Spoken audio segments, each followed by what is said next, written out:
শহীদ আবু সাঈদ সহ অন্য শহীদদের নিয়ে বিরূপ মন্তব্যের অভিযোগে মানহানির মামলায় সাময়িক বরখাস্ত সহকারী কমিশনার তাপসী তাবাসসুম উর্মি জামিন পেয়েছেন। রোববার ঢাকার মেট্রোপলিটন ম্যাজিস্ট্রেট মোহাম্মদ সেফাতুল্লাহর আদালত এ আদেশ দেয়। এদিন আসামি উর্মি ঢাকার চিফ মেট্রোপলিটন ম্যাজিস্ট্রেট আদালতে হাজির হন। এ সময় তার আইনজীবী অভিযোগ গঠন শুনানির জন্য সময় চেয়ে আবেদন করেন। শুনানি শেষে আদালত আবেদনটি মঞ্জুর করে অভিযোগ গঠন শুনানির জন্য আগামী 4 ফেব্রুয়ারি দিন ধার্য করে। এছাড়া তার জামিন চেয়ে আরেকটি আবেদন করা হয়। শুনানি শেষে আদালত তার জামিন মঞ্জুর করেন।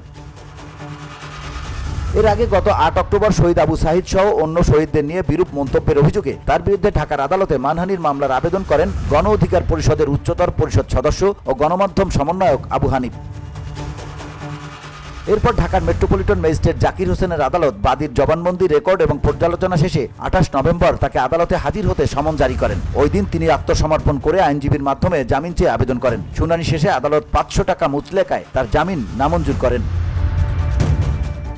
মামলার অভিযোগে বলা হয়েছে, গত 5 অক্টোবর আসামি উর্মি শুধু শহীদ আবু সাঈদ নয়, সরকারের দায়িত্বশীল পদে থাকা সত্ত্বেও ছাত্র আন্দোলনের মাধ্যমে প্রতিষ্ঠিত সরকার ও সরকার প্রধান ডক্টর মোহাম্মদ ইউনূসের বিরুদ্ধেও অবমাননাকর বক্তব্য ফেসবুকে লেখেন, যার মাধ্যমে সুপ্রিম কোর্টের আপিল বিভাগের রেফারেন্সের ভিত্তিতে সংবিধানসম্মতভাবে গঠিত একটি সরকার প্রধান সম্পর্কে বিষোদ্গার করা হয়েছে এবং সরকার উৎখাতের হুমকি দিয়ে জনমনে ভীতি সৃষ্টি করা হয়েছে।